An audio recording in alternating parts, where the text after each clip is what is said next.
Hey everybody, this week, Three Sides of the Coin, we are joined by a drummer you probably know, Brian Tichy, but do you know he also plays every other instrument out there?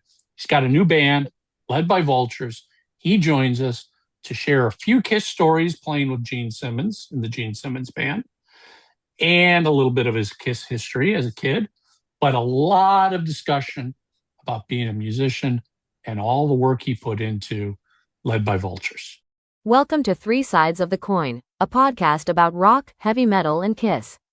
Founded in 2012 and over 10 million plays, where four longtime Kiss and music fans discuss everything Kiss. Three Sides of the Coin has moved to a brand new YouTube channel. Please hit the subscribe button below so you don't miss future episodes on YouTube. So you love the show, visit www.threesidesofthecoin.com, subscribe on YouTube, follow and rate us on Spotify, subscribe and leave a review on iTunes. We appreciate your support. Hey, everybody. Welcome back to another episode of Three Sides of the Coin. Who is going to join us? Because if you're a longtime listener, you know our routine. We're starting the show after everything's done. We do everything, as my dad would say, ass backwards. Ass backwards. So you've got Mike, you've got Lisa. Lisa's sitting on a beach. The waves are crashing behind her. If you are listening, you're missing Lisa in a bikini on the beach. Mm-hmm. God, could you imagine? That'd be so nice. Break the fantasy, Lisa. Right. Stay in character. I'll be in Florida. And of course, Mark, who's chunky but funky. Mm-hmm. So let's just get right into it. We've got a guest with us today. There's some Kiss talk, and there's a lot of non-Kiss talk. We're joined by Brian Tichy, and you might know Brian as a drummer, but he's a lot more than a drummer, and that's what we talk about. All of his playing guitar, songwriting, singing, his new band led by Vultures, and what an aspiring, positive. Yeah, what a great conversation it is with Brian. So let it roll and we'll see you at the end. Surf into the ultimate Kiss store, the largest in the galaxy. Explore an incredible collection of merchandise and collectibles from every era of the greatest band of all time, Kiss. We have something for Kiss fans of all ages. Visit www.kissarmywarehouse.com. Three Sides of the Coin. We never know what this show is going to be from week to week. And this one is going to be kind of a blending of other rock and roll and some Kiss, because we're joined by Brian Tichy, and Brian has a Kiss connection, and he's got a lot of other rock and roll connections too, which frankly, to me, I'm more interested in all that other rock and roll stuff than the Kiss talk. I mean, as Kiss nerds, we've heard everything. We're bored to death by Kiss. Well, some of us, not me. So, well, yeah, okay, Mark, you buy your excitement. Brian, welcome to Three Sides of the Coin. It's a pleasure and an honor to have you join us. Thank you. I can just say right off the bat, your name should be known and recognized by anybody who's a hard rock, heavy metal fan. I mean, you're one of these guys who's just, your name keeps popping up everywhere. And as I was doing some research, yeah, you got a pretty impressive resume of who you've worked with and played with. Well, it's been a long time. I would hope after doing this for 35 years, I'd hit on some stuff that's somewhat notable or whatever, or at least makes me happy. Now, to appease the Kiss geeks that are listening to us, let's just get some of the Kiss stuff out of the way. Does that sound good? So you've been playing drums with Gene Simmons in the Gene Simmons band. Yeah. It's our third year. We're in the middle of the third year of doing shows and stuff. It's been nothing but fun. It's been a blast. Now you're a longtime Kiss fan, right? You grew up as a kid as a Kiss fan. That's where it all started. That was literally the first band when I started getting into rock, and I'm talking like third grade. It's like 76. Yeah. So it all started with Kiss. It was pre-Zeppelin and Van Halen and AC/DC and all that stuff. Yeah, a couple friends had some Kiss records, and I'd not heard of them. Went over there, and I looked at the cover, like, what the hell's this? They started cranking tunes. They had a snare drum with a little cymbal on it, and we would all take turns picking a Kiss song and just tapping along on the cymbal and the snare drum in their living room. And I was hooked immediately. The image, the tunes, the whole thing. They even had Kiss originals. I remember that. Like, Do you remember what that first album was that you heard and saw? yeah, yeah. They were cranking Destroyer. So that was, well, I guess that was the That record. would have been that could have been 76. Well, yeah, well, it definitely was 76, but I think Rock and Roll Over was out because I went and bought, that was the first record I ever bought with my own Okay. money. Yeah, so, but they were cranking Destroyer. And they might have, yeah, that, I think we just, I remember hearing Flaming Youth, and so they must have been on side two, Flaming Youth and Sweet Pain and all that. Yeah, so that was a long time ago, but that was it. I was hooked, and whenever I'd save up enough, $5, $6, I go buy another Kiss record, and that's what I did for years. And I learned my rock drumming started with Peter Criss. It really did. Like that, hours, hours and hours a day for years, really playing the Kiss records first, and then soon after came all the other bands. But yeah, it started with Kiss. So I would like to say Peter Criss was my first rock drum teacher. So, Brian, was that taking you back to that time? I discovered Kiss in the same manner, which I didn't end up becoming a musician, but I'd love to know, were there bands before Kiss where you were just a music fan, or was it Kiss that really lit the fuse for you, not only musically, but also does that what made you want to be a drummer versus a singer or guitar player, whatever? I know you do all of it now, but what was it that made you go, God, I want to do that? No, Kiss was, I already was obsessed with drums. I didn't have a drum set yet, I don't think. Or I had just gotten a fake kind of kit from like the Sears catalog or something with fire painted all over it, made of like, you know, some kind of metal. But that was all happening at the same time. But I was already obsessed with drums. I had already thought they were the coolest thing in the world. It was just, and my dad was all into the Beatles and the Eagles, Neil Young, stuff like that, Beach Boys or whatever. So he was cranking his stuff, but to me that was old stuff, and I was listening to the radio or whatever. But as far as becoming aware of a band and becoming a fan of a band, just like getting thick into the whole, what the band is, that started with Kiss. And like I said, yeah, it was soon after I started getting other bands' records, but it really all started with Kiss. It was because if you save up enough money, I have enough money to buy one record. Well, it has to be another Kiss record. Of course. Right. Yeah. But Well, so the drums were already. I've said this so many times. Like I just thought everybody wanted to play drums. I thought they were the coolest thing on the planet. And if you had a mountain of cool stuff, drums were at the top. And I've just assumed everybody wishes they could have a drum set.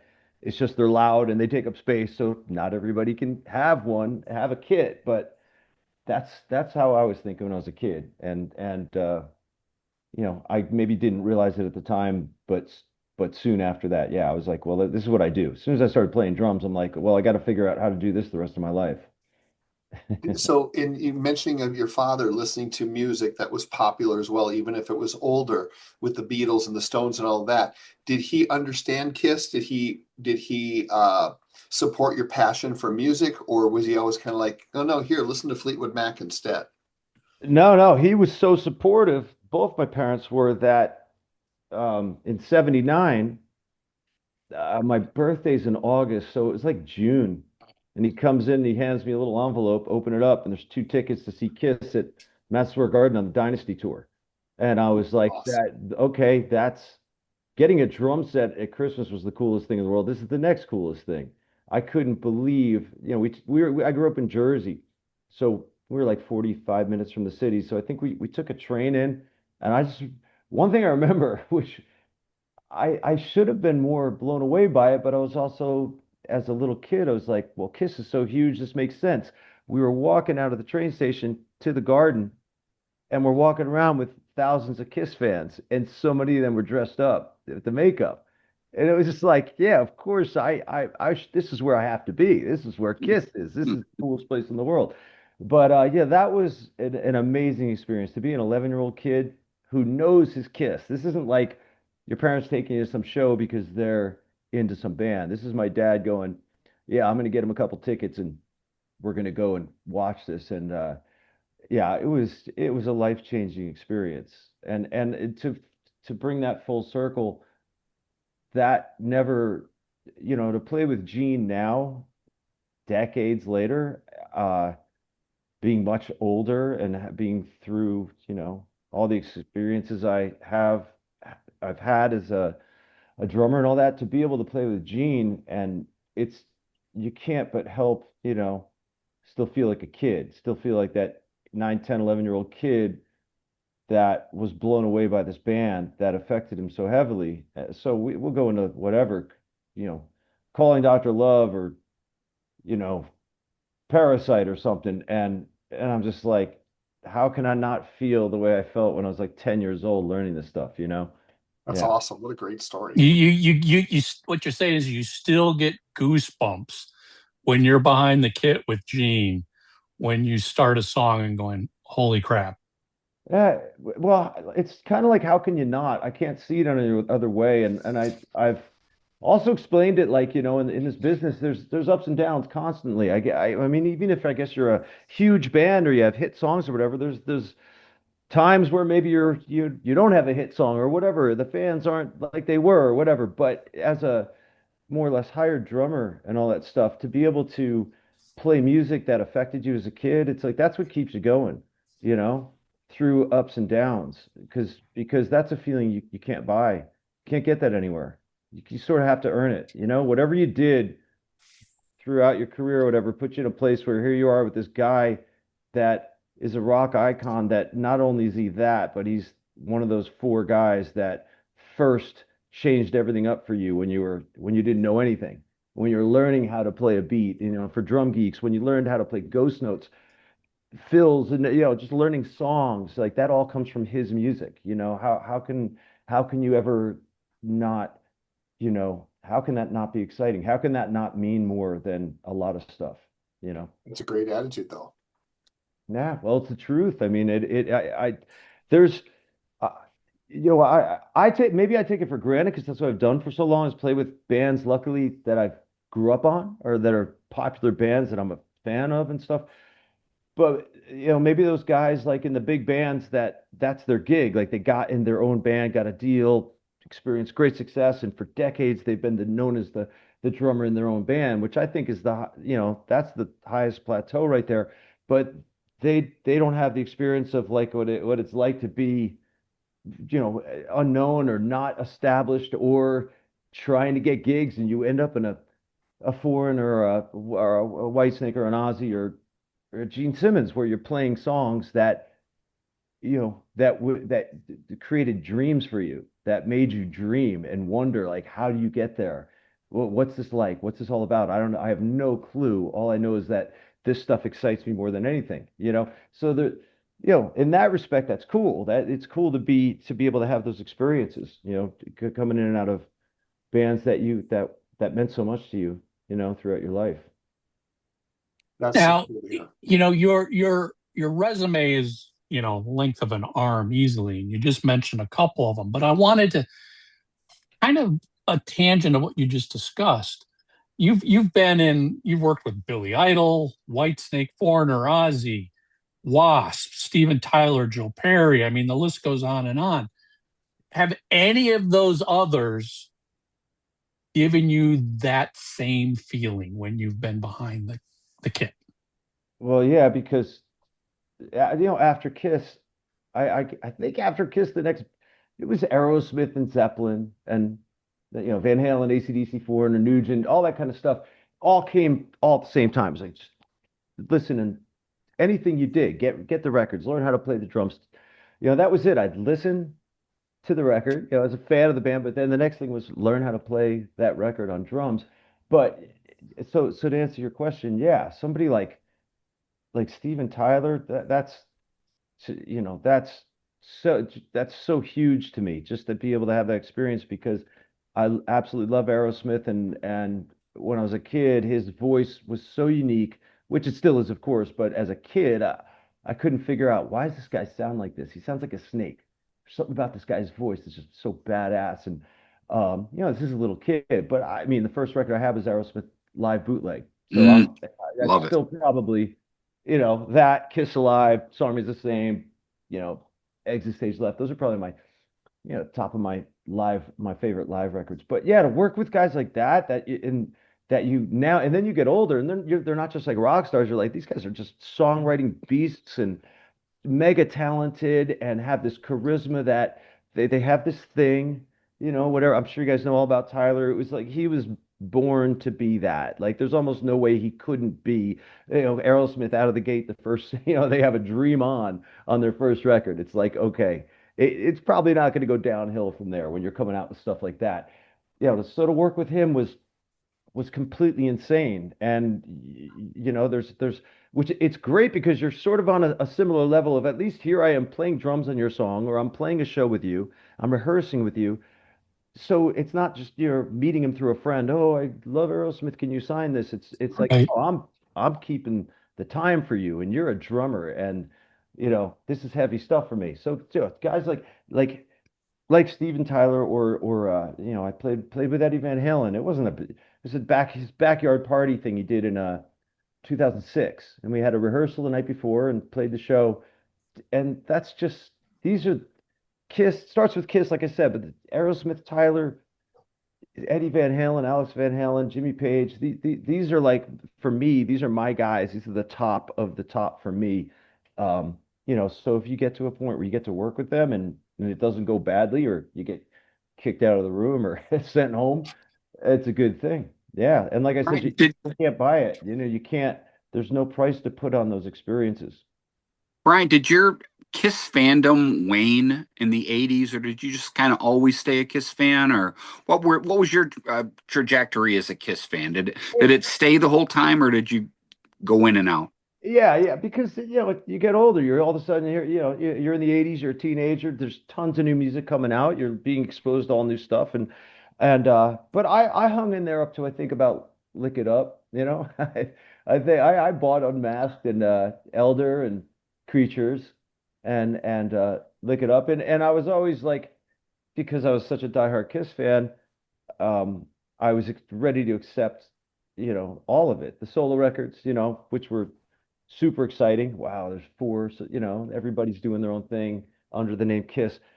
But yeah, I got out of them in the 80s because it had changed. In the 80s, even looking back, I mean, there was a lot of new music coming out, but everything was kind of, getting a little more geared up for MTV and the image, and everything was brighter and fluorescent and poppier. And yeah, it was just, the mystique wasn't there as much. I mean, you think, come on, they take out the makeup. If you grew up as a Kiss fan, that's, you take off the makeup, it's cool. It's like, whoa, that's them.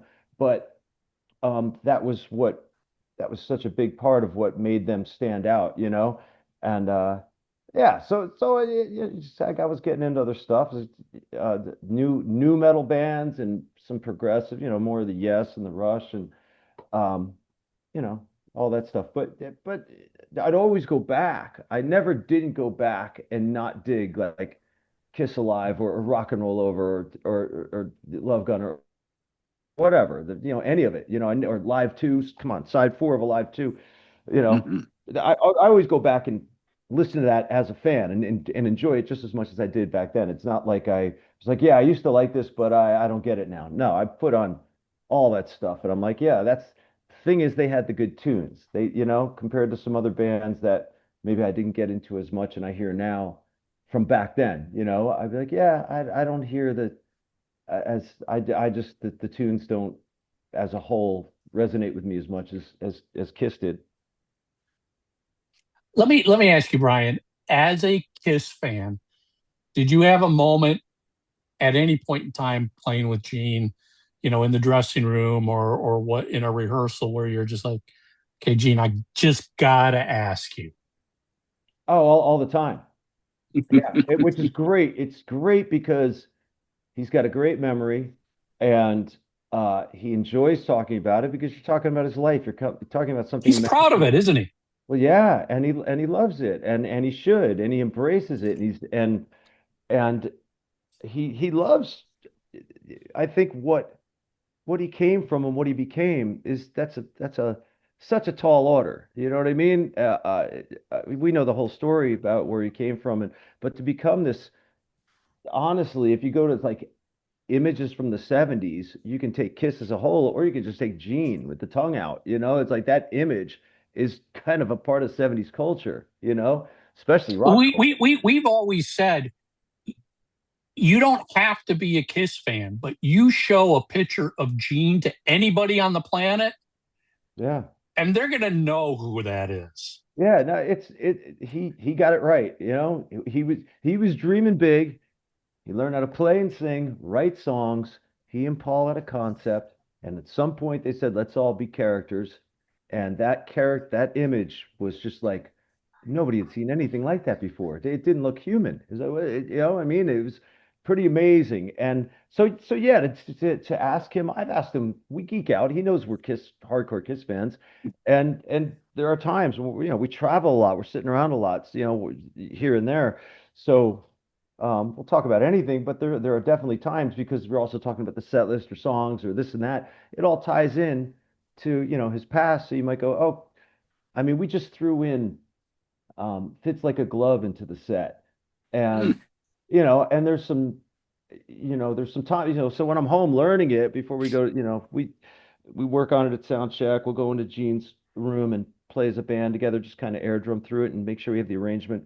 But I'd ask him, oh, did you didn't do this? This is early '80s. You didn't do this to a click, right? So in those breaks, how are you guys counting it? And it's like, oh, we were, it's just, I'll geek out and ask him that stuff, but he's great about it all. It's it's great to know that you can, whenever you pretty much want, go dig into anything Kiss related, which, if that's your band you started with, yeah, man, there's like so much stuff that you were like, okay, this is a little separate, but back at my mom's in Jersey in the basement, I got boxes of junk growing up or whatever.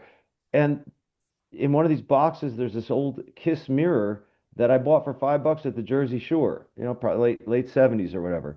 And it's got their four faces on it and just the Kiss logo. And it has, I think Paul's star is on the wrong side, which is funny because it's a mirror, but his star is on the wrong side. So it's like an inverted image on a mirror, which is odd. But yeah, so I brought it to rehearsal and it's just like, well, this is still around now. Like this item, this what, because not much of what I had back then is around, and Gene signed it. So it's just, but he's into it, so now it's on my wall in my house. It's like, come And on. and I'm sure he asked you a lot of questions about it. Well, Where yeah, did you get it? How old is it? yeah, yeah, yeah. Oh, totally.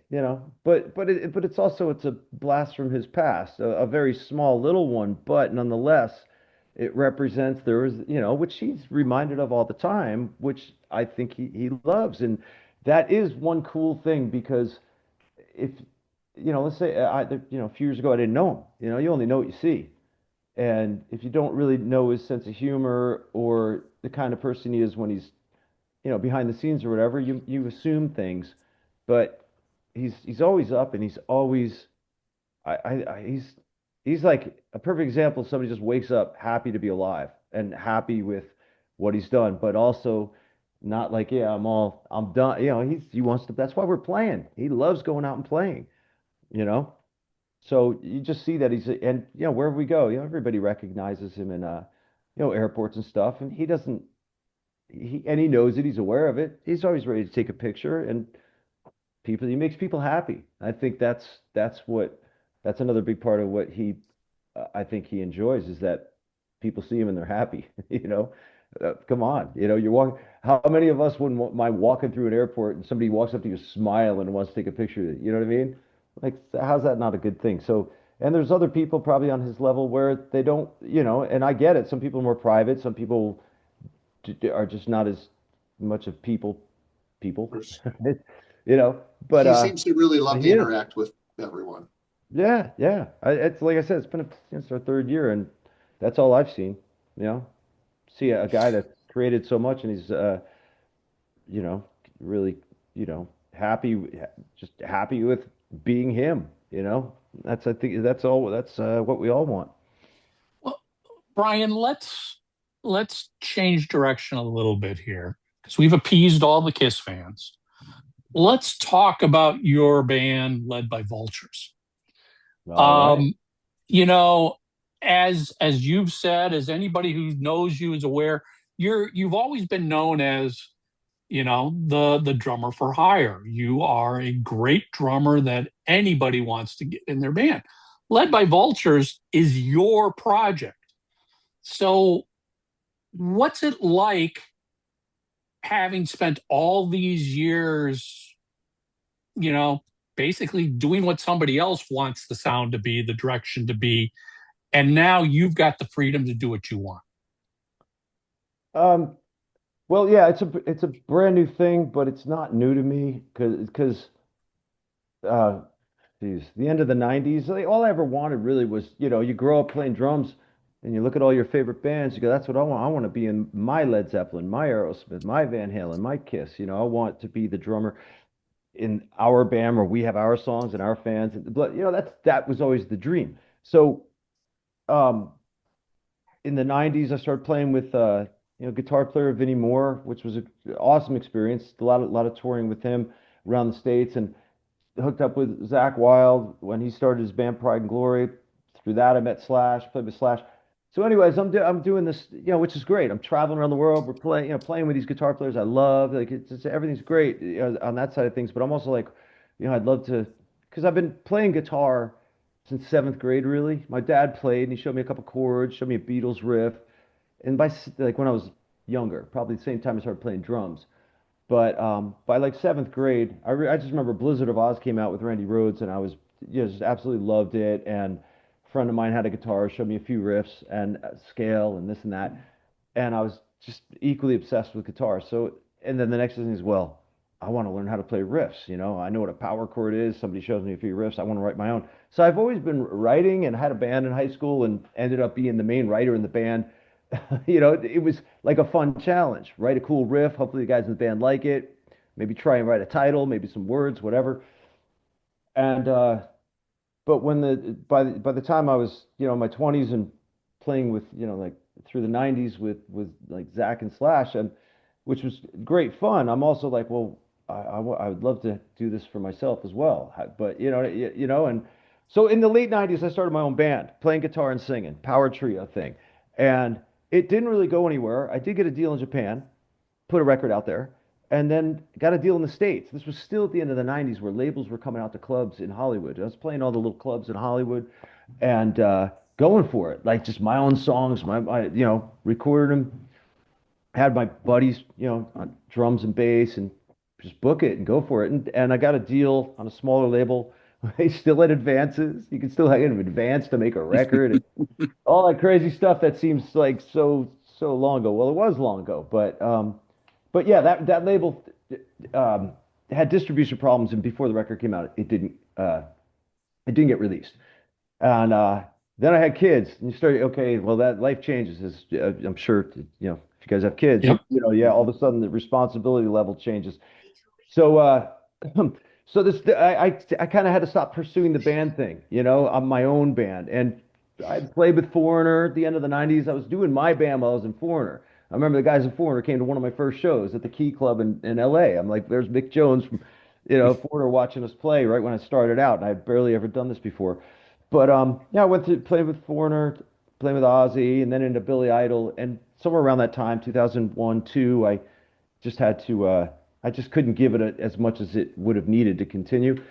So it just sat in the background. Fast forward all the, up to this past couple of years, and it's just been, it was one of those things where I got to a place in life where I was like, if I don't do this for myself mainly, I'm not going to be happy. So it wasn't like, so that's what I was saying. It wasn't a brand new thing. It was like, oh, I woke up one day, I'm gonna start trying to write songs and scream over some guitar riffs and do it all myself. I had already done all that. It was just a matter of I woke up one day like I have no excuses. What the hell am I doing? If I keep going like year after year and I don't start this or go for it, I'm never going to be happy with the whole what if I did thing. What if I tried? You never know. So it's like anything. Take that first step. You put that first day and you get a drum track done. Okay, this is a decent song. I think this would be a good thing to do. Put the drum track down, put some guitars down. I might have a chorus. Okay, I might start writing lyrics. And that's what I did all through 25, really, was make this record because I have a studio in my house. So I can literally just do this on my own. That's another reason I have no excuses. I don't have to hire engineers. I don't have to go to a studio. I don't have to pay anybody. I've had Pro Tools for over 20 years. I do sessions on my own, all the time for, people, drum tracks for people.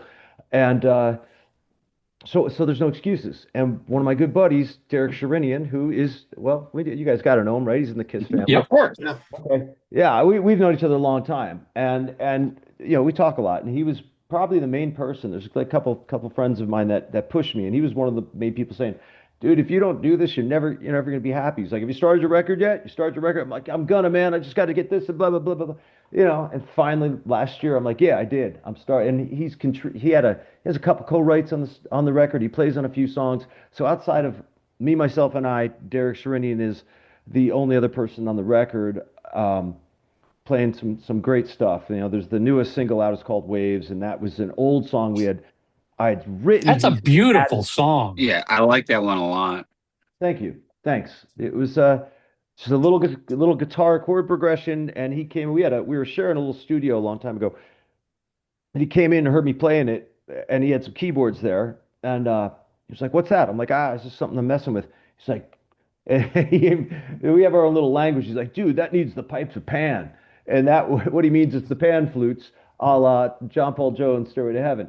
And I'm like, "Yeah," and he sat down. And he just did the first thing you hear him play on that song, and I went, "That's totally perfect. That's exactly what I'd want to hear." And we kind of started going with it from there. And the chorus was something I had just sang, the lyrics and the melody, and it's like that's probably never going to be it, but it's all right for now. And when I started making this record last year, he was like, "Dude, are you going to put that Wave song on?" I'm like, and I hadn't really thought about it yet. And I'm like, "Yeah, why not? Like, why not see that through?" Because we had Yeah. demoed it up, we had a couple different versions of it, so it was really nice to finish it. I changed all the lyrics, rewrote the melody in the verse, and we redid everything. He sent me all his strings, keys, everything he does, and I yeah. like how it builds. That song builds really Yeah. well from the band. I really like that. Thank you. What Thanks. do you, It was the hardest. As far as yeah, we're talking about this song. Yeah, so most of the stuff is heavy guitar riff, just like, where I can kind of yell over it. And this was the one where I couldn't. And this was the one where Derek and I were talking about melodies. And this was the hardest song for me because he was like, "Oh, dude, it's got to be like kind of like Robert Plantish, like Steven Tylerish, like Chris Robertson." I'm like, "You're talking to me, dude. Those are gods. I'm lucky if I get to sing the freaking melody and hit the pitch. So when we came up with a new melody based on a couple different things. And I was like, "Okay, I got to rewrite all these words. I'm just going to accept the chorus is what it is. Okay. It is what it is." So I'm writing pages and pages and just trying to get something. And when it came time I sang it, then I'd go to other songs, I'd re-sing it. And because I was so like, the hardest thing to do was send him the demo with the vocals because he had heard all the music. Like we were all good with all the tunes, with the music itself. But I was like, that day I have to send him the song with the vocals. I've texted him. I'm like, "Dude, I'm sending it to you now. Just be kind. Don't go where I know you want to go. Just And he was like, "It's good, man. No, it's cool." And he said, "I think, arrangement wise, maybe, and that was it." I was like, "Great," because that was the hardest hurdle to get over was having him hear those vocals. And if he didn't cut it down and go, maybe somebody should guest sing this, that would have crucified me because I really, well, he's right. So there's so many other people that can sing it way better than me, but I wanted to do this on my own. So when he kind of was cool with it, that was, like I said, that was the biggest hurdle to get over. And yeah, and I'm glad it was a test. Like, okay, if you're gonna sit here and, like I said, you have your own studio and you can do this whenever you want, and whenever you're home and you have a day, you have zero excuses. The only thing is you just have to feel creative.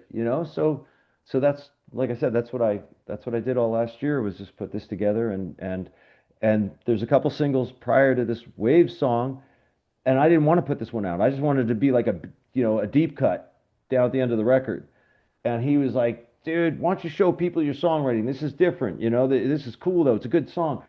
I'm like, yeah, man. He's like, you should just go down on the beach and put an acoustic and film a video. I'm like, like I don't want to be singing acoustic, the waves. Like it just Mm. but the more I was like, he's kind of right. If I do this right, it, I could maybe get the vibe right, fit the song, and keep it simple. Instead of getting a band together, getting renting a building or a room, or this song lends itself the sound of it. I mean, there's even waves mixed into the song. It's not a song about waves. It's not literally like I want to go surfing. It's a metaphorical song. Just catch a wave and get it where you want to go. Um, Wherever you feel at home. It's kind of that vibe. But I anyways, yeah. So I'm glad we got. I'm glad it's out. I'm glad at the end of the day he dug it enough where he's like cool to push it to even be a single in a video. You know. I think your passion is infectious. I love it hearing you speak with such passion about it. So now I want to ask you, you create this record, you have this product, now you're ready to go. In 2026, because things have changed so much from many, many years ago, and you have people like even Gene saying that rock is dead or the music industry, this other. What do you do with it once you have it? How do you feel like how do I work in this world? How do I get my music out? I mean, obviously you're on podcasts and things, but did you think about that at all? Or are you just, I'm going to create that and worry about it later? Well, I thought about it, and it's pretty simple. But the main thing I thought about was was just doing it for myself. Was that was the main thing was as it came together, it was gonna.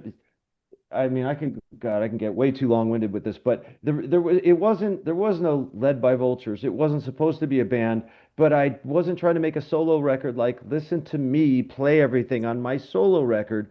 Or this is my solo record, and I'm going to get a bunch of guests to help sell the record and have them play on it. I don't want that. I want to do my guitar solos. I want to, get the tones. I love doing this, from every angle. I don't, and by the way, I don't own, what do you call it? Auto tune, or any of my rig is so old. My Pro Tools stuff, it's crazy that it's still. I'm about to get a new one. I was like, when I finish this record, I'm gonna get a new one.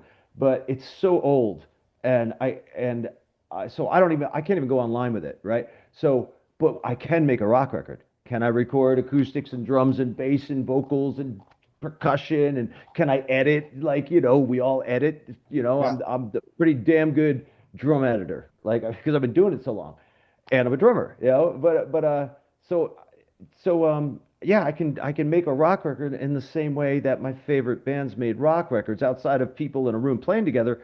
I can cut everything myself and mix it together and blah blah blah. And the only thing I love about the Pro Tools is how quickly you can edit, and that can take you down a rabbit hole of like, oh, is this maybe it should be this or that, and you can overthink things. And at some point, you got to Yeah. cut yourself off. And working alone, that's another thing is like, how much do you bug out? But I just got to go with instincts. Like, can I crank this in my car and I'm accepting it? If I because I'll be the worst critic. There's nothing anybody's going to say about anything on this record that I haven't already thought. Like, no way. So I how do you thought, know when okay. you're done? It's instinct. Okay. You got to be able to, you know, you got to be able to kind of see the song, what you're going for. And each song that I was recording, some of them were like, yes, this is the arrangement, and others were like growing as I was, as I was starting to record. Like some of the drum tracks were more open to whatever may happen. And as I was tracking, I was like, oh, you know what? Extra fills here would be cool. And that led to the song changing direction a little bit. But some of the stuff was like, no, it's just got to be this. Um, but as far as getting it out and what to do with it in this day and age, oh man, uh, you hear people say, "Oh, well, now we can all do stuff ourselves. You totally take everything in your own hands and do what you want with your own band." Yeah, but man, back in the day when you would get signed and get a deal and there was some money there and tour support, you had at least a label, this machine that was going to help you get out there and get seen. Uh, Right.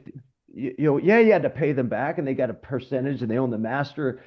All right, but you know what? If they weren't giving that an opportunity, and especially when there's MTV, now you got a new band with a video. I mean, you know what I'm saying? Like that stuff is, Yeah. you know, I'm throwing my own videos out, paying for everything on my own just to get it out there. But I know I'm not, I don't have any, you know, any big expectations of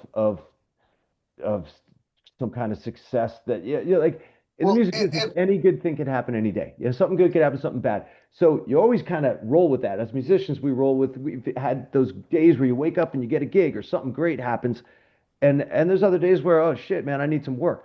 But so we all know that, and you never know, and until you get it out there and it's there, you'll never know what could happen potentially.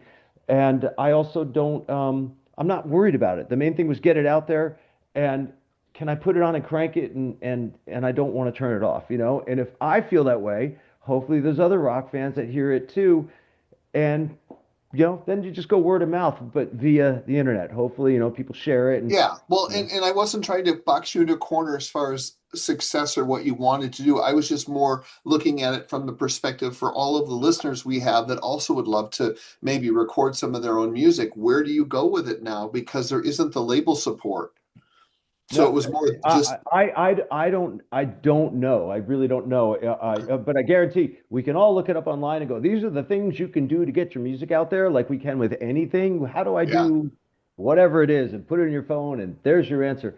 Uh, but for me, the only, you know, one of the, uh, you know, just having been around and played so many bands and you know hopefully people you know there's a few people who might know your name that can at least start an interest. Oh, you know, now if you know me for being a drummer, well then you know you're not expecting this whole new band and a new record and me playing everything on it, you know, you're just accepting, oh yeah, he's a drummer, I've seen this and that or whatever. But you're hoping it you know somehow it translates or somebody hears and goes, this is cool, you know. That's my old advantage compared to a band who's you know completely unknown and the guys are all in their hometown writing and starting a band up, and that's a whole other world to me. I don't know. I Yeah, would that, yeah. I don't know, and I'm glad I don't have to know that now because it's very daunting. The thought of it is very You very know, as I'm hearing you from Tommy's question and hearing your answer, it, something I've always talked to bands about is, you know, you have to define your own what is success to you. I mean, the average yeah. fan on the street thinks, oh, success is I'm going to become a huge millionaire. That's it. It's all about the money. But the reality is, and I'm sure you can, I mean, you actually are speaking to this. As a musician, sometimes your success is I literally just want to record what is inside of me, get it finished. And that to me is the end goal. Anything that happens beyond that is great, but I had that creative bug in me for years to do something, and I did it, and I completed it, and I succeeded at that. Yeah, no, that wouldn't be enough for me at all. Because then I just, you know, then we wouldn't even be talking about the band now. I'd just be enjoying it on my own. Crank it, I drive around cranking my car and be like, this shit rocks, you know? No, I want people to like it. I want people to hear it and dig it, you know? And it's been even, you know, the record's not out yet. It comes out at the end of the month. But even with a couple videos and what, you know, I've gotten some, you know, some nice unexpected messages from people, you know, dude, that song's great, or that's fucking cool, or blah blah blah, whatever, you know. Oh shit, I haven't heard from him in a while, or I didn't expect him to take a time out to write something like that, you know. So and like anything, it's one little step. It's one person digging it, and okay, then it's two and three, maybe it's 10, maybe it's 20 now, and all you can go with is if I didn't do this, I would never know that that guy liked a song I wrote. You know what I mean? Or that person or whatever. So that's all the beginning stage, and it's fun. It's also yeah, it's an uphill battle, but it is fun to put it out there. It's a challenge. I'm fucking competitive to begin with. So there's a part of me that's like, yeah, I want to show everybody, whoever listens, what I can do. I don't want I there's a whole other side of me that's I don't want to really be I'll spend the rest of my life trying to prove that I'm not just a hired drummer. I like, which I should have just been doing this whole time, um, writing and putting music out. But like, hey, life is life. You got to work, you got to pay bills, you got to do this and that. You got to feel motivated. You got to be creative. It's all got to line up and add up. But I see a lot of my other friends putting their own music out there. They might not be selling huge amounts or have, uh, you know, huge fan base or whatever, but they're putting music out and they have their fans and they can actually go out and play shows. And so the other side of it would, I guess, be, profit. And profit meaning if you're going to spend money on something, if you can make that back and actually not lose money, well, that's another big win. I'm not talking Hmm. profit. I'm going to go yacht shopping, but I'm talking like, okay, I put my time and energy and money into this and it's coming back, like I'm with people enjoying it or, Yeah, buy the CD, buy the LP, stream it, download it, whatever. But that's all fun. That's the next stage, and I yeah, can just promote it, put it out. If I want to do a couple more videos, put a band together, everything. It's all fun, and hope maybe somewhere down there, maybe I have an opportunity to open for a band. That's another kind of cool thing is just from doing this so long, everybody knows everybody. So you might get yeah. that. But like back in the 90s when I had my own band, Kevin Martin from Candlebox came to a club in LA and saw us. I don't know Kevin, but he came up and they were on tour or they were about to do like a week or a couple weeks on the West Coast. He's like, dude, your band's great. You wanna open up for Candlebox? Like next 5 shows next week? So I was like, hell yeah. He's like, we barely have any money, Yeah. but I'm gonna go to Phoenix and play. I think it's the Celebrity Theater in Phoenix. Like, open it up for you guys. Like, whatever, almost 1,000 people there, and we get to, hell yeah. And that was so nice of him to do. That was just from him walking into a club and seeing us play. And that's one of the great things about the music business is you just don't know. You never know when an opportunity might come up. You have no clue. You'll play a club and nobody's there. You play a club and one guy's there, but he's got a band that's packing theaters and he's asking you to open up. So if you don't do something, you're never going to know. But if you do something, now you have doors that can be open. I just love the attitude. Seriously, this is so much fun to hear you speak with such passion I agree. I because was thinking the same thing. yeah, Well, I'm it's like, I'm so wonderful. excited. that's because you guys are letting me talk about myself. So I get to like, I get to But we want babble to, about but myself. see, but here's the thing though, Brian, because you don't know this because you don't watch the show, but we're always saying to people, please go out and try something new. Go see a band you've never seen. Go buy a record or download some music that you're not familiar with. Give it a try. You'll never know because let's face it, a lot of our heroes are getting to the end where they're going to not tour anymore. And if you love music, you've got to find new music to support. So it's Yeah. refreshing to hear your attitude. And we just did a show a couple weeks ago about bands that people may have missed, which was so much fun to hear each one of us talk about different artists that we didn't really know all that much about because we think it's important to keep sharing the potential to try new stuff. Well, that something you just said.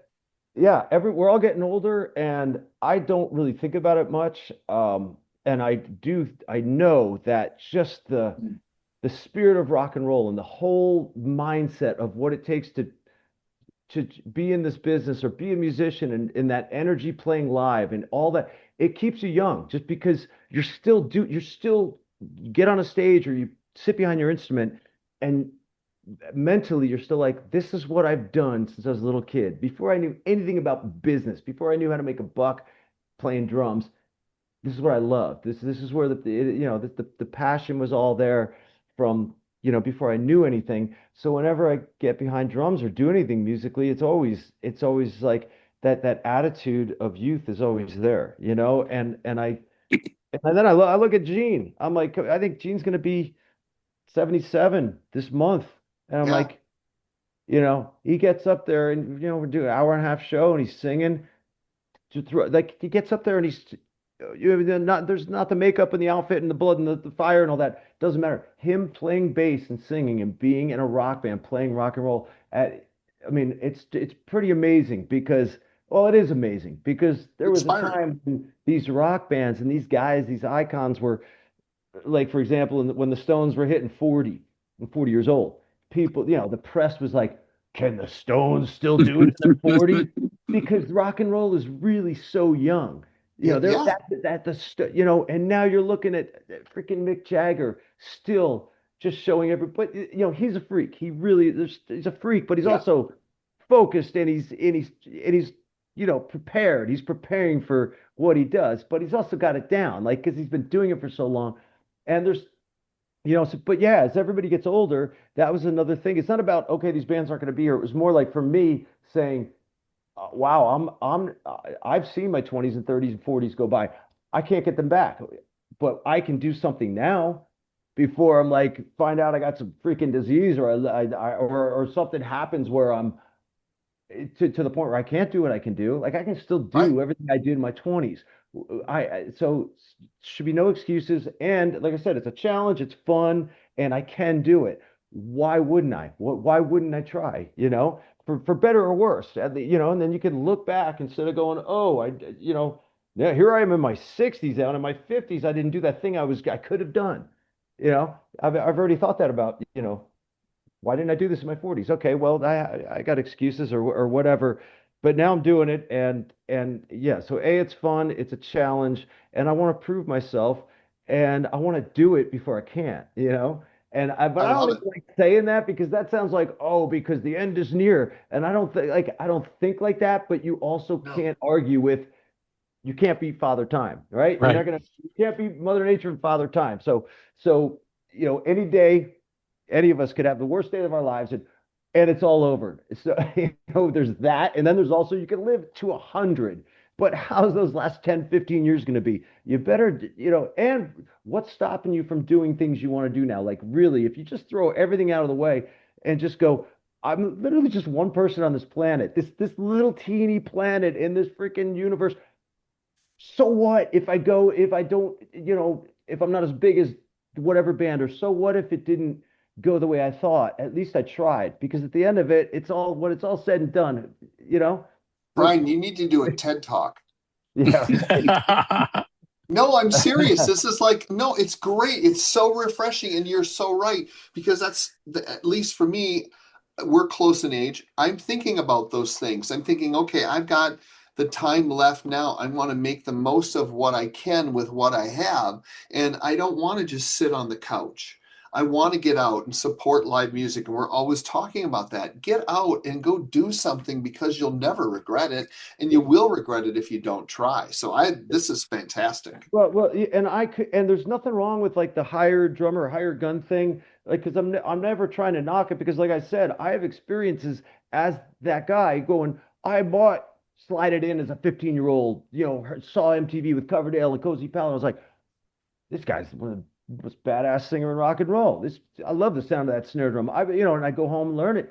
Or and here I then years later get to play those songs with Coverdale. You know what I mean? And get, make a record and go tour the world with them. Like that, there's nothing wrong with that. Like, and I've learned from all these people, whether it's Billy Idol, who gave me songwriting opportunities. Like, I'm just a drummer, but somehow we got together and wrote, and wrote, and then we wrote, and then we wrote. And um, you know, that there was a time I didn't sit alone with Billy Idol in my little crappy recording, my rehearsal room, and we're there alone. Like, I would just go on tour with them. We're on a tour bus, we're doing shows. Here we are writing music alone, just the song after song for months and months. But though I wouldn't have like those experiences are killer, and that's beyond the drummer thing. That was the you know songwriting thing. But yeah, uh, so I'm not taking anything away from the higher gun thing. Just for me personally, I feel like I can do more. I feel like I have more to say, but I don't mean that in a heavy way. It's just, I mean, I have to think about this while I'm talking. There's another thing like that I was thinking. All these years of playing guitar, all these years of writing riffs, all these years having your band in the late 90s, learning Pro Tools. Like, I never go, I'm an engineer, but hell yeah, but you come to my studio, all my headphones work, all my shit works, everything's like, I'm not like, oh, I don't do it all. No, like, I can't stand, because I've been in enough studio situations, in nice studios, where I'm like, going on here? It's a big mess. People can't figure shit out. Like, no, I know how everything's plugged in and why it's supposed to be where it is and blah blah blah. And I'm like, yeah, I am an engineer. I love getting sounds. I love organic sounds, but Yeah. mainly. And getting a good drum sound is so huge to me. Like the personality of a drummer behind their kit and how they hit it and how they tune it, how they record it and all that. I love all this stuff. And I'm like, what am I doing with this? Like, yeah, okay, I've done a lot of drums for even in the past year here, like Michael Schenker's last record or his UFO, My Years of the UFO record. I did most of that record. I think I did it all. I did like everything except 2 tracks, but I did it all here. Gene DeLeo's band, One More Satellite. He'd come up with his engineer Ryan. We do all the drums here.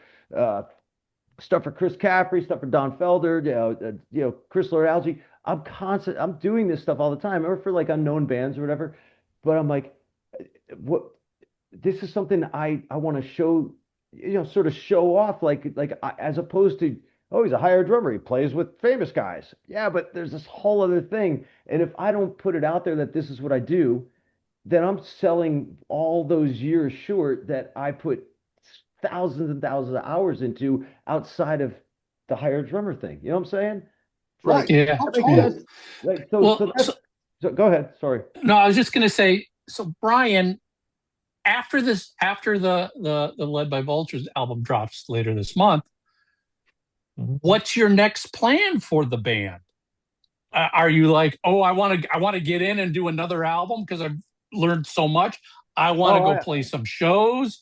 I all, want to all, build my Led Zeppelin. yeah, yeah. Well, all of it. And by the way, it's funny you said Led by Vultures, you go Led Zeppelin. I'm like, is it? There's because I'm the biggest Zeppelin fan. Like where is it? Right? Like Jimmy Page is my favorite musician in the world. So, but I didn't put Led by Vultures and Led Zeppelin. I didn't put it together when when the band's name came about. And then a friend was like, "Oh, right, of course you're because you want to be close to lead in the record file, record, or alphabetically or whatever." But I first thing I was like, "Oh shit, that's a cool band name because it's a title of a song on the record. It was the last song I recorded. It was like December or whatever. And my buddy, who was like, ended up being the co-producer because there's like Derek Sherinian I told you about, and my buddy Sean White. He's got a studio in Phoenix. He's killer. He knows what he helps me when I have Pro Tools issues or blah blah blah. But he knows all my old music. So he was the first single we put out, Get It Right. It's an old song. And he was like, dude, you gotta redo that song and put it on this record. And I was like, I need an opening track that's fast and just relentless. And I was like, yeah, I was gonna write one, but that's already there, and he's bringing it up. And I was like, you know what? And it made sense. So I redid the song, and it's going to be the lead off track in the record. So, and I'd send him all like demos and my stuff. I'd do a vocal, so he became tied into making this record. Somebody I bounced a lot of stuff off of. So he goes, hey, Led by Vultures, that's good. That's good song title. I go, yeah, it's the last track I'm doing. He goes, be a cool name for a band. I go, yeah, it would be. And at the time, I'm like, oh, it's going to be Brian Tichy solo record, right? Or Tichy or whatever. And he's like, be good for band. I go, yeah. He goes, well, have you thought about that? I go, well, this is like a solo record. He goes, yeah, but it it doesn't have. It could be and I just started A-Bing with him. I was like, yeah, the image that and the perception if you see a band name and hear a record because I didn't make this record for you to go, oh, that's him on that instrument, that's him doing that. I made it to go, this is what the drummer should do, this is what the guitar player should do, this is what the bass player should do, this is the vocal. Like I made it to sound like a band. I want it to sound like a band. I don't want it to sound like one guy. I mean, and I guess that's kind of, that's what Dave Grohl did. Foo Fighters. He went in and made a record. Yeah. Said he could do it. And it came out. It's done to me. Yeah, I hear Dave's style on drums, but I didn't know about his songwriting. I don't know about his voice and all that stuff. Sound like a kick-ass rock band to me when I heard it, and I was blown away. I loved it.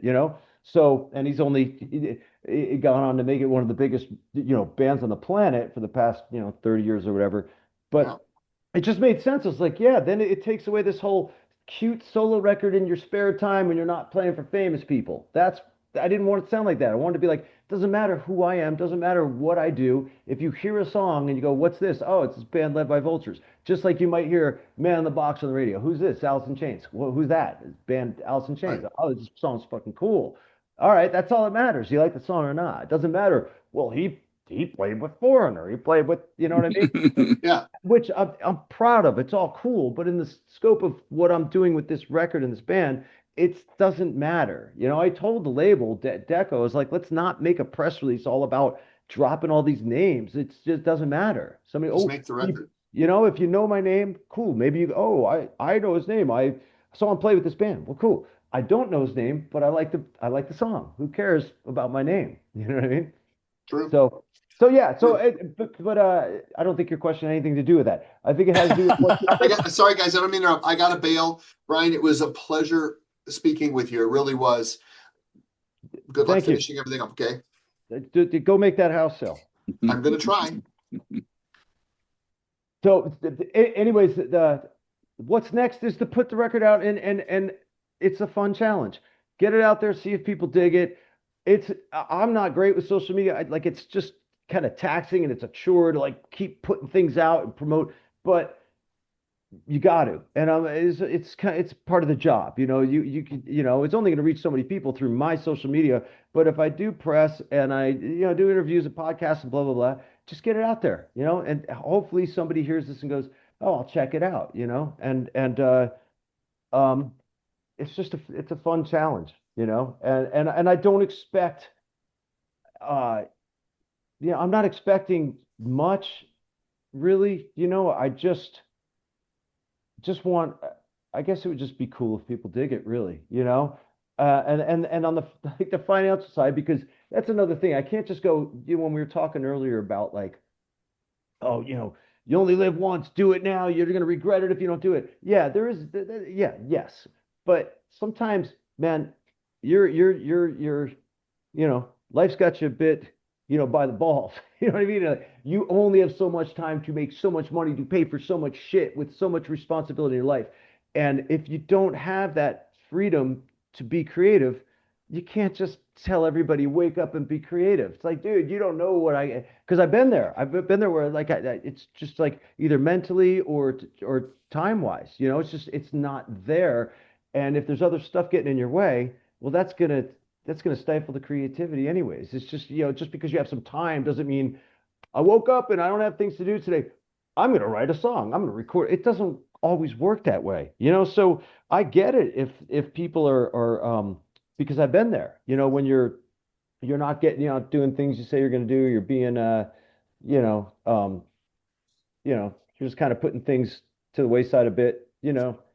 I get it, but there is a way, but one way or another, we can all find that time because you know, you can figure it out, but I'm not saying it's easy. I'm not saying just because somebody else is doing it, you can also do it with as much ease. Everybody's got their own lives, their own ups and downs. But I'm in a place now where I really, it was so like I have no excuses. I'm working, I can pay my bills. I don't have like some whatever crazy drama around me or whatever. I've got like kind of a focused path in front of me, some open space. I can see it. And if I could spend time with my guitar learning Eddie Van Halen licks, and like I did, I spent a couple years geeking hard on it. Where is it? Where it's right here. I always sit here in my Hmm. kitchen, my little practice. But I got this. I started geeking out on Eddie, and I put a few of my friends together, and we started rehearsing, and we did one gig live. Just wanted to play Van Halen, a full standing up, full set, 15, 16, 17 songs, whatever. And then I did it. We did it in like February of 25, and I woke up and I was like, cool, I did it. What am I going to do? Keep learning Van Halen and book gigs for no money, and just like that was another thing that pushed me to be like, start the freaking record, man, get it going. You have time to geek out on Eddie Van Halen and be another one of those thousands of guys online going, here's how you play the Eddie solo. Or you can write your own fucking song and put your own record together. Brian, what are you more comfortable with on stage? If you had the choice, drums, singing lead, playing guitar. Drums are the easiest. That's the comfort zone. That was the first place. That's the default. Put me behind drums. That's like, but I do have a lot of experience on a very small level. Like nobody, it's not like I was ever in a band or I had a gig playing guitar live or whatever. But even just having my band in the late '90s playing clubs relentlessly, like and one guitar, like I had to play every riff, sing everything. I put time into that, and there's nothing like when you hit a riff and there's a band behind you and you're playing the riff on guitar. That like that's that's another thing you can't buy. I love it. Singing was just something that was like, well, I may not love every singer out there, and if I try, maybe I can get this going. I wish I put more time into singing. I wish I was natural. But no, that's a whole other thing. That's like a chore. But guitar is fun as shit, but it's not as drums are like rock drums. Like I have no excuses now. Playing since I was like 9 or 8 or whatever. I have no excuses on a set of drums to not be able to play any gig on this planet, rock gig. I'm not going to sit here and say I can go play jazz and fusion and blah blah blah. But as far as because it's fun to me and it's just like part of me, and it's not even being cocky. It's literally like should have no excuse to throw me a gig, any rock gig, and I should be able to nail it because this is what I've done. If I can't, then that's shame on me, because this is what I've done my whole life. I have no excuses. But guitar, yeah, I got to work harder at it. But the feeling of playing guitar on stage, oh my God, the few times I did that a long time ago, that you're just hooked. As soon as band, you hit a chord and there's a band behind you, it's like, you know, that's why I started a band. I was just like, my friends were coming over. One of them, it was Ray Luzier, who's the drummer in Corn. We known each other for a long time, and he come over to my house. I just renting a room in this house in the Hollywood Hills above the Baked Potato, and we had this Quonset hut. It was like a soundproof. I could be in the Hollywood Hills playing at midnight, 1 in the morning, with and the cops would never get called. It was soundproof, so I'd have drums in there, a couple amps, and Ray would come over, and and I just remember, we'd just be jamming, whatever, just jamming. And a buddy of mine on bass, and I was like, I got to do this. I got to get out and play. So Ray was the first drummer that was in this band I had, in like 90 98, I think it was, and he's gone on to do pretty well for himself. Yeah. So Brian, as we wrap up here, um, it's coming out on Deco Entertainment at the end of this month. Yeah. CD, vinyl, digital, everything. Yeah, and the artwork is pretty cool because I'll end it on this. Yes, it's all coming out. It's the easiest thing is just go to decoentertainment.com. Go in there, search the bands. There's my band Blam. There's the vinyl. There's the CD. There's the T-shirt. There's going to be a hat. There's going to be another shirt. But the vinyl, it's just one record, right? So there's a couple songs that had to be cut off the vinyl that are on the CD.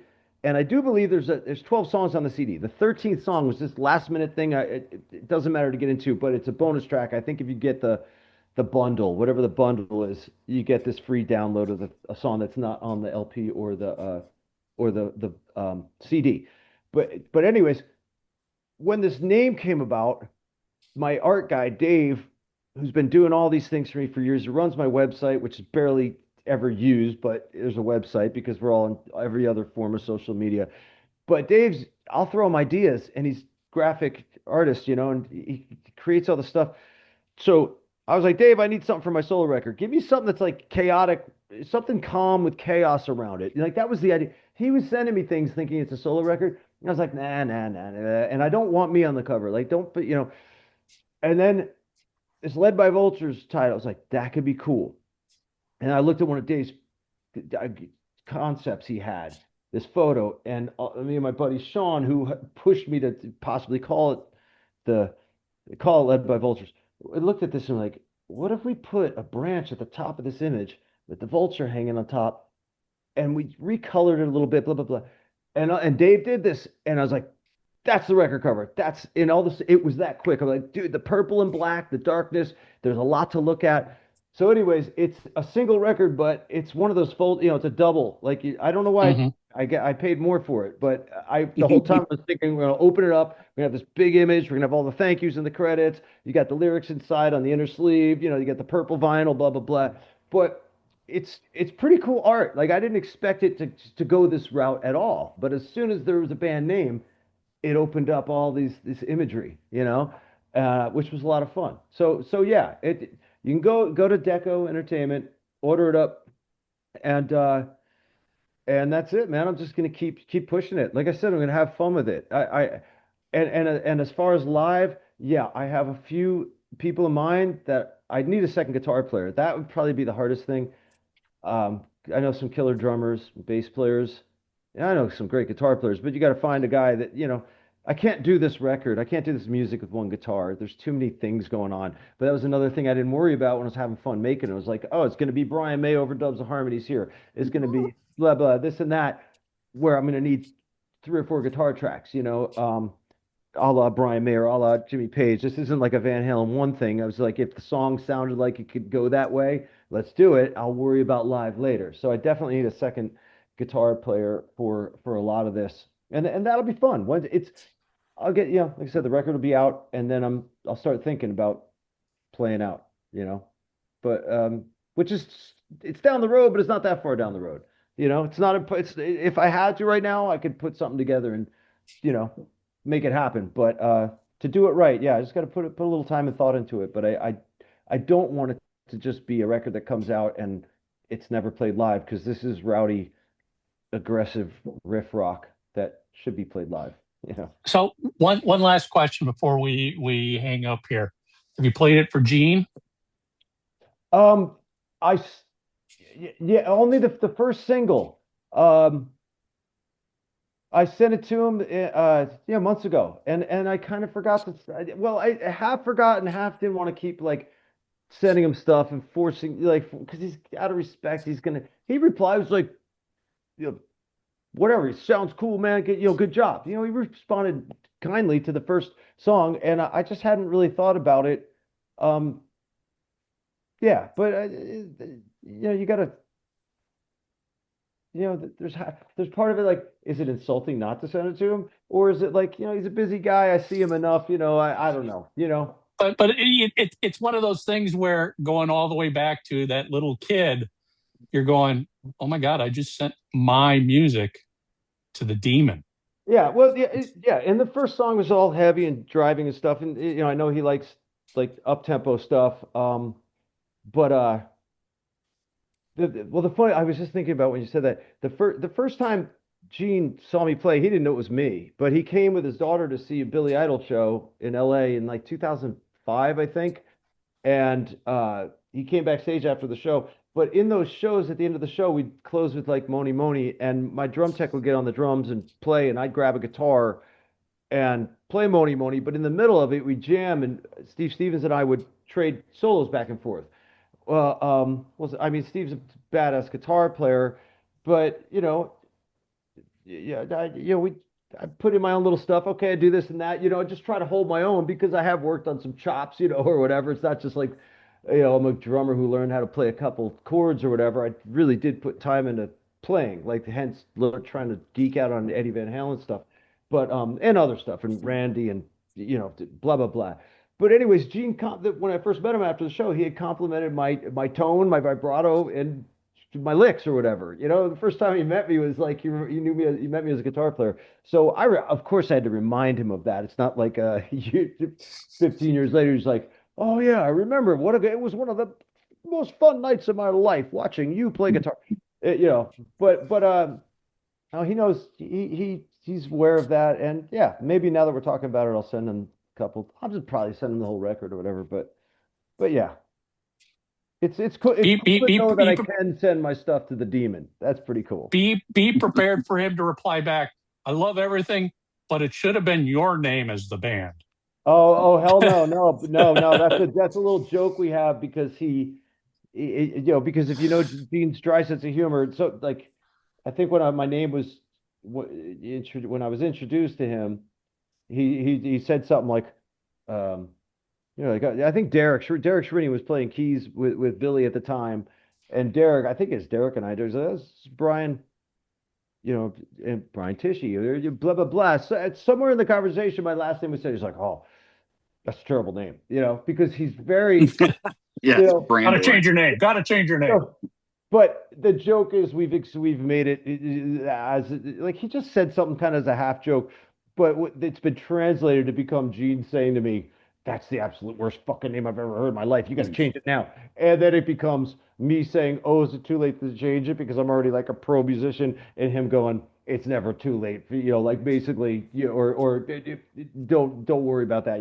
We've made a joke about it, but no, yeah. Does he like my last name? Hell no. I know that, but I don't. The good thing is I don't care. He says it every night. You know. Brian, this was so great. This was fascinating. I loved it. Thank you. We were all glued to all of your insights and stories and the conversation. Thank you. Well, thanks for having me. No, thanks for listening to me. How do you reply? Thanks a lot, guys. Thanks for listening to me talk about me and a little bit more of me. But I Well, well, appreciate it. well, to go with what Tommy said, I mean, that was the beautiful thing about today. Your enthusiasm is infectious. And just I will tell you because I love that attitude. And while we're in totally different circumstances, I've been playing drums for 50 years. I play in three bands. I know that passion. You got to keep doing it, Yeah. and unless you've done it, I guess it's hard to explain. It goes back to the old, what is it, Booker T, it's in him and it's got to come out. And if you ever stopped playing, you can't. I mean, if you learned how to play an instrument, especially drums, there's a reason you're tapping all the time, and it's like it's got to come out, man. And I love the fact that age be damned, circumstances be damned. I'm putting this out. Again, Yeah. it's everything that you just espoused is something that I've lived through. It was just fun hearing it from somebody on another level because that's why musicians do it. That's why you see so many people now because, and you pointed it out so perfectly, rock and roll is still very young. I mean, Yeah. but now I'm just using myself as an example. I mean, we're only just a couple years apart, but I'm 61. I've still got my gig book is just as booked now moving forward than it was when I was 15 lining up house parties. Now I'm, Yep. and Yeah, and you slow down. I I don't know slowing down, but I also don't know what it's like to get to a position where you've hit. How do I say it? I guess financial. Let's say you don't have to worry about money. You're set up, and you've written songs, and your band is huge, and you've got, you know, you literally could just fade away, go away, and you don't have to worry about any of that kind of stuff that most humans have to kind of worry about all the time. Uh, and I don't understand that feeling of if somebody did that, like just kind of, I'd be like, if that was me, I'd be calling up friends, I'd have a studio, I'd have people over making music, putting stuff out, really, just because that's vacation to me. Like a vacation is when I don't have to worry about responsibilities, I can be creative. That's, so to spend a lifetime only being creative with, and having no excuses like, oh, I got to go to a day job or I have to, whatever. I'm doing stuff I don't want to do just to get by. That's a vacation to me. I guess I look at somebody like Zach Wild. I've known him a long time and played with him, and he doesn't stop. And I think that's because he can. He's just constantly creating, constantly playing, and that's what I know. That when we were in a band together, or when we hang out, it's always music and Brian, I want to ask you like really quick because I loved Pride and Glory, and as you cool. know, that was very unique to itself, and he didn't continue in that vein, with Black Label. What happened with Pride and Glory? That album is Uh, losing your mind. That how did that not get super duper huge? That Allman Brothers feel to it, the guitar tones, just everything about that record is so effing good. Well, thank you. Yeah, it was a lot of fun, and I think Zach was killing. I mean, he's always killing it, but coming out of Ozzy and doing that, it had the whole Southern tinge to it, but it was 94, 93, 94. At the time, we sounded nothing like any bands going on at all. It's Like there so was no, brilliant. That album is so brilliant. but I'm just saying, and I like that about it. As much as like the grunge stuff was happening, and we loved all of that, um, and you could hear Zach's obvious influences, like, Sabbath and Zeppelin into the Skinner and Allman stuff. Um, but we also jammed, and that was just always a part of Zach was to just go for it live, which I loved because that's how I think as well. Just take chances, and every show's different. But I just don't think at that time that was something that I think we'd need to do a second, third record, and you need to keep building. Like we did good in And, Japan, we did cool in Europe, but if you're going to get to the next, there was still an MTV. He was on a major label. Everything was there. We could have continued in opening up for I was bands. disappointed when he didn't. And and I and don't and really. and, I and I actually I don't want do. to. Sorry. I do know. You asked me why. I believe that the lack of like success of maybe the record not going platinum or double platinum or whatever, all that kind of stuff, coupled with Ozzy calling him back and Axl calling him, which is like kind of like, well, I could do another record or I could kind of follow up on this whole Axl Guns N' Roses thing, and Ozzy's calling me to do a record. It's like I think he had just put a couple of years into Pride and Glory. We made the record in '93, toured all of '94.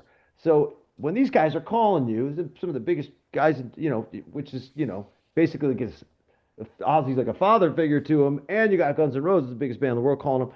That's a lot to take on. To just say no to all that. No, I'm going to do another Pride and Glory record, and see if it gets a little more successful. I guess he could have, but what he chose to do was suss those things out, make that Ozzy record, look into the GNR stuff, and then when I guess a year later or whatever, he did that Ozzy record. But I think he did a mellow record, Book of Shadows. It was a whole different thing.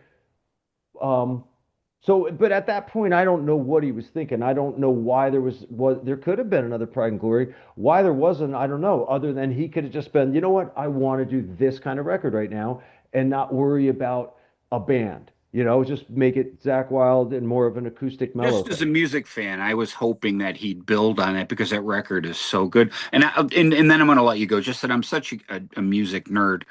I love the Gilby Clarke stuff. I don't know how his career didn't get billed. I love those records. Oh, And also too, you didn't play it. You didn't play on Slash's first one? You just did the tour. I'm just curious. yeah, yeah, yeah, It's yeah. 5 o'clock somewhere. Yeah, Matt Sorum did the record. I didn't know Slash then. I think when he was making that, he came to a couple. He came to a Pride and Glory show and jam with us, and then we did some other jam at a something. Oh God, was it Gibson guitar celebration where he came up and played with Pride and Glory. So we had met a couple times, and we had the same management. Zach's was managed by Guns N' Roses management. So I got into that because Zach ended Pride and Glory, and the management called me and goes, Slash is going on tour.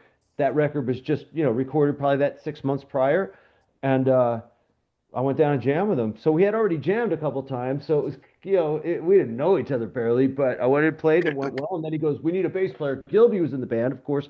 And they go, "We need a bass player." I go, "Well, Lomenzo's Hmm. out of a gig too. So James, you want to come down tomorrow?" And James came in and we got it. And that was it. We started rehearsing and went on the road, which was a really fun 2 years because it was like I just went right back out. I was like, shit, this Pride and Glory thing's done. What am I going to do? And then the Zach thing, I mean, then the Slash thing started up Well, Eric a couple Dover months later. toured Eric Dover toured with that too, Yeah, didn't yeah, he? that's how I On heard the it. because that that album to me is another one of those mysteries. How did this not get multi platinum? I think it's 5 o'clock somewhere. I absolutely love everything about that record, and Yeah, don't I get me think wrong. I they did a like his great stuff job. moving forward. Yeah, I just they did a there's great just job, and it something was special. a lot of fun to play live, and it was for me. It was like we played with Pride and Glory the year before. We played Donington, which was just like holy shit. We're playing with Pantera and Mm. Aerosmith, and the next year. I remember we were playing in Europe somewhere with Slash, and Lars Ulrich came to a gig, and he just said to Slash, "Hey, we're playing Donington. You guys should play with us." And Slash was like, "Okay." Our tour is ending, and we had to fly back a week later to do Donington. But it was like, hell yeah, man! The second year in a row playing Donington. which is just like one of the mightiest hard rock heavy festivals of ever. So those were just great memories. Just with, Europe and Japan, and the States, and all those festivals with Zach and Slash was like 2 years nonstop. But both records, Pride and Glory, of course, I played drums on it, so it was like fun to represent, the Mhm. tour. But Slash stuff was a lot of fun. He's another one. He's just like lives to play. So I've been really fortunate to to play with those kind of musicians that are all that the first thing, the priority is the instrument, this love, whether it's Zach or Slash or Steve Stevens or Mick Jones, and it's just this obsession with their instrument and writing, and that's so yeah, all that stuff was good memories, a lot of fun. Okay, cool. Well, thank you for joining us. Thank you Yeah, again, Brian. you did a This was great this job, was this was and great. hopefully we can get led by Vultures out to some Three Sides fans, and you guys, will help support this. And again, you said something very early in the conversation, that you'd want to make people check it out. I know all about your drumming. It wasn't until you sent me those clips, and I went, wow, this is really good. Then I went to the next one, wow, this is really good. Then I went to the next one, oh, this is really good. So, you've got someone like me who's a music nerd who really, really digs what you're doing, and I just Appreciate wish it. you, tons of success because it's well deserved. Love Thank it. Can't wait to hear the whole thing, man. So Thanks a great lot. job. Thank you. Thank you, Brian. All Yes, right, guys. thanks, Thank Brian. you. Oh, and we'll see you in a few weeks. You're gonna be in town here. Gene Sim, just in case anybody here locals want, you're playing at the baseball. Um, oh crap! They changed names. It used to be called Jimmy John Field, and then they changed it this year. But because you're gonna have a couple dates in Michigan, you're gonna be in Yep. Kalamazoo at the Firekeepers, and then the next night, I'll be seeing the Gene Simmons band. So I'm looking forward to seeing you play. Definitely check it out. Yeah, so it's fun show, rocking band, and we played, a lot of good, lot of stuff I dig. So, a lot of great stuff. Couple covers, but a lot of great classic Kiss stuff. A lot of fun. Cool. We'll be Awesome. looking for you. All All right. right. Thanks, Brian. Thanks, Thanks, Brian. guys. You know, Tommy's comments were spot on. That was just such Hmm. an amazing conversation. Although, I mean, there was Mark, you barely said anything, and I know our listeners are going to Well, love it for hold on. that. You know why? Because why There was should so I much to interrupt? listen I to. Yeah, know. Listen to the guy. That's just how let the guy come. go. We've had some guests where we've got to prod and poke and get them to say something, and then we've had a small number of guests where we just like drop the flag and they're off and running, but Good. they're off and running on topic, on what we want to hear. I mean, Brian was that way. Dennis DeYoung was that way. Ted Nugent was that way. You just sit back and go, yeah, talk music, and we're just going to shut up. Sebastian Bach was like that too. Yeah. Again, Brian's enthusiasm is very infectious. Oh yeah. And I really enjoyed hearing him, just stream of consciousness, how much he loves this. And again, I added at the end there where I appreciate something like that. There's an old saying, I've often said the worst thing that you can do as a human being is throw away God's gifts. And regardless of your religious affiliation, if you're born with a talent, man, and you don't use it, shame on you. And I love the fact that Brian's making the most of it. And speaking of Brian, you're Brian too. I was speaking for him when I brought up. There's a reason that especially someone like my age and Brian's just a couple of years younger. I'm talking about your husband. Yeah, my husband. Yeah, we're still gigging. We still can't get this thing out of us. Yep. It Brian Tichy was speaking my language. I get it. I couldn't stop playing if I tried. I don't want to know a world where I don't need to get drumsticks every few months. You know what I mean? And if you've never done it, you don't understand this thing that lives inside of you that needs to be fed. You need to get in front of people and play, and and it's it's and Mr. Tishy just nailed it too. Especially when you start again, I'm entering my 60s. I just have to be realistic and go, well, how much longer can I move my kits, and how much longer is there going to be a place Yeah, for but me to play? that's what you have grandkids for. Yeah, yeah. Yeah. But I look at somebody, our guest when we had Roger Earl on, Yeah. Roger Earl, the original drummer from Foghat, he's got to be pushing 80, isn't he? Pretty damn close. And that man can still play. And matter of fact, this Friday I'm going to see Deep Purple. Ian Gillan's 80. Well, they're, and I don't know who this saying is attributed to, but there's a saying, and I'm trying to remember what the exact phrasing here. You don't stop playing because you because get you get old. You you get get old. old because you stop playing. Right. Yes, I live by that. Yeah, You I know, mean, and that applies not just to a musician. That applies to everything in life. I mean, people are like, "Yeah, hey Mike, are you gonna retire when you hit 65?" I'm like, "Why? I'm having a blast doing what I'm doing. Why would I just want to stop because some age shows up? No, I'm going to do this. I'm going to do what I love until I literally can't do it anymore." Brian's having the time of his life, my Brian, 55 years old, and he's traveling every weekend pretty much and playing. He loves it. He absolutely loves it. He loves the groupies. He does. Yeah, I hold on. This is something that I actually, no, I'm serious. This is something that I know Brian feels deep down. We all do. When you're a kid, and again, I've been playing drums now since I was, 12 years old. When you're a kid, someone asks you, you're like, oh, yeah, I'm going to meet girls. I'm going to do this.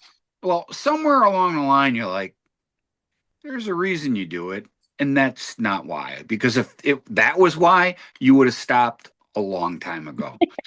It again goes back to the, Boogie Chillin' song where the line is, it's in them, it's got to come out. And that's and if you've never played an instrument, that's why you see so many old guys at the music stores. It's Mhm. still in us, man, and it's got to come out. And it'll be a sad day when it's not anymore, And like you said, Mike, you just keep going. I mean, that's why people are like, I hope I just die on stage. There's no difference this way between somebody in my position and somebody in Gene Simmons' position. Yep.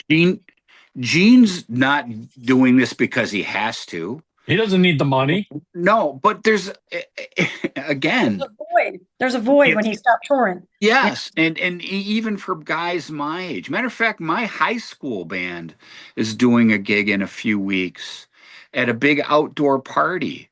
My guitar player's flying in from Florida. We're going to rehearse the night before, and we're going to jam. We did this about 5 years ago to great success. So that's what I mean by this. This passion is real. This geekiness is real, and people like Brian Tichy and Gene Simmons and Brian Brian Smith and I, we are one in the same that way that we just got to keep playing, and it doesn't matter. At the end of the day, it's not about getting paid so much. It's you got to play, man, and it's a great feeling. And when you're on stage, I always love that line from the Bob Seger song. Up there in the spotlight, you're a million miles away. Every ounce of energy you try to give away as the sweat pours out your body, like the music that you play. That is it. Because you don't need to be a millionaire to have that feeling. If you learned how to play an instrument, you're on stage and you're caught up, in the moment, it's better than pretty much anything. And Yeah, Brian says that the best part is looking out in the crowd and everyone's singing along and having a good time. He said that's the coolest part. He said just looking out and seeing so many people have fun. Maybe it's a date night, maybe it's a whole family just jamming, singing, jumping up and down. And he goes, that's what makes it all worth it. 100%. We're playing a local amphitheater here this Friday night. It's our third year being asked back. It's always a really big gig. It's one I always circle. I mean, I play lots of gigs, but that's one that I always look forward to. It's just a lot of fun. But you're absolutely right, man. It's just special. And again, I'm going to dread the day when those days are no longer around. So I'm going to keep doing it as long as I can. And it sounds like both your husband and Mr. Tichy and Gene Simmons all have that same blinders on, rocking forward. And you're going to Yep. see Brian when he comes to Michigan too, because you I got to go. won't be, I won't be I won't be here I know. because I'm going to see Iron Maiden in Toronto. Well, it wasn't my fault that Iron Maiden didn't book a show here. Trust me. Do you think I want to go to Toronto? Don't get me wrong. I Your love going lovely to. wife is going to go see Brian, so that's all that, you know. Well, we hope so. You know what? The thing, Brian's literally playing like 5 minutes from here. I mean, I could ride my bike there.